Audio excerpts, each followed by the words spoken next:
কিন্তু যারা সেই দেশপ্রেম জনগণের সামনে উপস্থাপন করার জন্য সোশ্যাল মিডিয়ার আশ্রয় নিয়েছে, কমসে কম তারা জীবন দিয়ে দিলে এক আবরারের রক্ত থেকে লক্ষ আবরার জন্ম দিবে। সেদিন বুঝতে পেরেছিলাম এভাবে বাংলাদেশে হয়তো শেখ হাসিনার বিরুদ্ধে কথা বলা যেত, কোনো না কোনো ভাবে হয়তো তাকে জেলে যেতে হতো, নির্যাতিত হতে হতো, গুম হতে হতো। কিন্তু ভারতীয় আগ্রাসন এবং আধিপত্যবাদের বিরুদ্ধে কথা বললে তাকে জীবন দিতে হতো, এটা আমরা তখন বুঝেছি। সেই কারণে আবরারকে হত্যা করা হয়েছে, যাতে আধিপত্যবাদের বিরুদ্ধে কেউ কথা না বলতে পারে, উচ্চকণ্ঠ না হতে পারে। আমরা এখন এই মুহূর্তে যে বিষয় নিয়ে কথা বলা উচিত তা হচ্ছে, পৃথিবীতে তিনটি শক্তি আমাদের এখানে প্রভাব বিস্তার করার জন্য চেষ্টা করছে। দুটি আঞ্চলিক শক্তি, পরাশক্তিও বটে তারা, এবং একটি বিশ্বমোড়ল। সবাই এখানে একটা হেজিমনি সৃষ্টি করার চেষ্টা করছে। প্রত্যেকেরই ইন্টারেস্ট আলাদা আলাদা, কিন্তু আমাদের স্বার্থ ক্ষতিগ্রস্ত হবে তিনোটার দ্বারা একইভাবে। আমরা যাতে সবাই সচেতন থাকি আমাদের এক নীতির উপরে, সবাইকে অনুরোধ করব, শহীদ আবরার ফাহাদ যেমন দেশের জন্য, দেশের স্বার্থের জন্য, এদেশের মানুষের জন্য জীবন দিয়েছে, আমাদের সবাইকে একইভাবে বক্তব্যে, সোশ্যাল মিডিয়ায় সোচ্চার হতে হবে এই দেশের পক্ষে, এই দেশের মানুষের স্বার্থের পক্ষে। আমাদের নীতি হচ্ছে সবার আগে বাংলাদেশ, সবার আগে বাংলাদেশ। এই নীতি আমরা এই জন্যই ঘোষণা করেছি।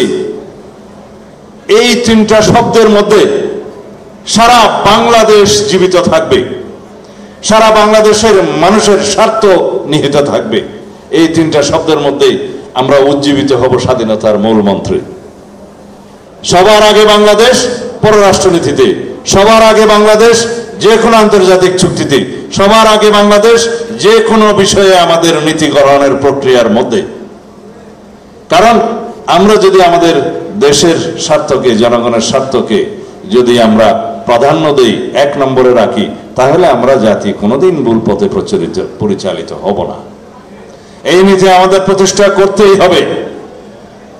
এই নীতি প্রতিষ্ঠিত হবে যদি আমাদের সবাই, ছাত্র বন্ধু, যুব সমাজ সবাই যদি আমরা তাত্ত্বিকভাবে সমৃদ্ধ হই, জ্ঞানে গরিমায় সমৃদ্ধ হই, যদি আমরা মেধাবী প্রতিভাবানদের যে নেতৃত্বে নিয়ে আসি, তখনই এই অগ্রযাত্রা আমাদের সম্ভব হবে। সেই জন্য আমি প্রশংসা করি সব সময় আমাদের বিদ্যার্থী, শিক্ষার্থী বন্ধুদেরকে। আসুন আমরা বাহুর চাইতে মেধাকে গুরুত্ব দেই। আমরা সব সময় মনে করি যে শক্তির প্রধান উৎস হবে মেধা এবং প্রতিভা। কেউ যদি বাহু বলে কথা বলে, তার পরিণতি হাসিনার মতোই হবে। আমি আজকে এখানে আসতে পেরে আনন্দিত হয়েছে এই জন্যে যে এই বাহানায় অন্তত আমি আমার ছাত্র বন্ধুদের, যুব বন্ধুদের, এই যাদেরকে আমি প্রতিভাবান মনে করি তাদেরকে উৎসাহিত করতে পারবো, যারা দেশের জন্য জীবন দিবে, দেশের জন্য ভূমিকা রাখবে, দেশের জন্য তাদের মেধাকে কাজে লাগাবে। আমরা কলম ধরি, আমরা মেধার বিকাশ ঘটাই, আমাদের সমস্ত ছাত্র সংগঠনে মেধাবীদেরকে নেতৃত্ব দেই। আমরা এই জাতির মধ্যে একটা প্রতিযোগিতা করি বাংলাদেশের স্বার্থ রক্ষার জন্য। আমরা যাতে আমাদের মেধাকে ব্যবহার করি, বাংলাদেশের স্বার্থ রক্ষার জন্য আমরা আমাদের কলমকে ব্যবহার করি। আমরা আজকের দিনে যদি বাংলাদেশের রাজনীতি করতে চাই, তাহলে আমাদেরকে প্রযুক্তি নির্ভর এবং জ্ঞান নির্ভর, মেধা নির্ভর রাজনীতি করতে হবে সর্বক্ষেত্রে। আমাদেরকে এই ছাত্র সংগঠনকে সবাইকে একটা জিনিস ভাবতে হবে, যাদেরকে আমরা দেশপ্রেমে উদ্বুদ্ধ করব, তাদেরকে যদি আমরা ফ্রম দি ভেরি বিগিনিং অর্গানাইজেশনে যদি আমরা নিয়ে আসতে পারি, তাদেরকে ট্রেনিং দিতে পারি, তাদেরকে দেশপ্রেমের সমস্ত প্রশিক্ষণ আমরা দিতে পারি, তাদের ভূমিকা সম্পর্কে যদি আমরা জানাতে পারি, তাহলে ইনশাআল্লাহ আমরা কামিয়াব হব। এর মধ্য দিয়েই বাংলাদেশের স্বার্থ রক্ষা করতে পারবে। এর মধ্য দিয়েই বাংলাদেশের জনগণ তাদের চিরদিনের জন্য স্বাধীনতা, সার্বভৌমত্বের সুসংহত এবং সংরক্ষণ করতে পারবে। আমরা আজ পর্যন্ত স্বাধীনতার আগের থেকে, স্বাধীনতার পর থেকে আজ পর্যন্ত শুধুমাত্র বাংলাদেশের স্বার্থ রক্ষার জন্য অনেক আমাদের রক্ত দিতে হয়েছে। ভবিষ্যতে যেন আমাদের রক্ত না দিতে হয়, সেই বাংলাদেশ আমরা গঠন করতে চাই। আমরা স্মরণে রাখব যারা এই মুক্তির মন্দিরে মিছিলে শরীক হয়েছিল। যা বলে না যে মুক্তির মন্দিরে সোপানে তলে কত প্রাণ হলো বলিদান, লেখা আছে অশ্রু জলে। আমরা সেই তালিকা দীর্ঘ করতে চাই না বন্ধুগণ। আমরা বাংলাদেশের স্বাধীনতার সার্বভৌমত্ব রক্ষার জন্য, গণতন্ত্র রক্ষার জন্য অবশ্যই জীবন দেব, কিন্তু সেই দিন আমরা দেখতে চাই না।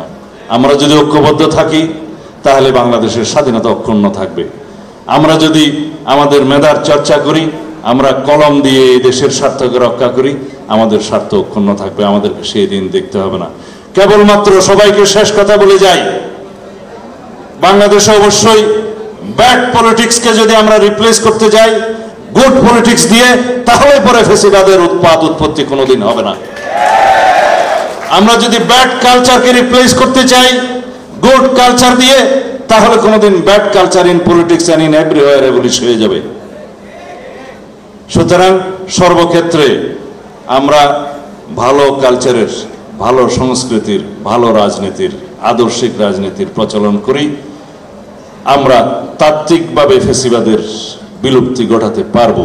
অন্যথায় যদি আমরা তাদের মতো আচরণ করতে থাকি, তাহলে ফেসিবাদ কোনো না কোনো দিন আবার পুনরাগমন হবে, কোনো না কোনো দিন আবার পুনরুৎপত্তি হবে। সেটাকে আমরা চাই? যদি না চাই, তাহলে সবাই যেন প্র্যাকটিস করি ভালো আদর্শ দিয়ে আমরা খারাপ আদর্শকে বিলুপ্ত ঘটাবো, ভালো রাজনীতি দিয়ে আওয়ামী ফেসিবাদের খারাপ রাজনীতিকে আমরা বিলুপ্তি ঘটাবো। সুতরাং একমাত্র তাত্ত্বিকভাবে সেটা সম্ভব। শুধুমাত্র আমরা একটা মাঠের স্লোগান দিয়ে, মাঠের রাজনীতি করে এই ব্যাড পলিটিক্সকে, স্বৈরাচারী এবং ফেসিবাদের উৎপত্তিকে আমরা বিনাশ সাধন করতে পারবো না। বিনাশ সাধন করতে হবে from the very deep root. ওখান থেকে আমাদেরকে শিকড় তুলে ফেলতে হবে ফেসিবাদের। সেই শিকড় তোলার জন্যই আমাদেরকে জনগণের সামনে ভালো রাজনীতির উপস্থাপন করতে হবে, ভালো আদর্শিক রাজনীতি উপস্থাপন করতে হবে, ভালো রাজনৈতিক সংস্কৃতির উপস্থাপন করতে হবে এবং সেই রাজনৈতিক গণতান্ত্রিক সংস্কৃতির চর্চা অব্যাহত রাখতে হবে। সবাইকে ধন্যবাদ আমার বক্তব্য শোনার জন্য।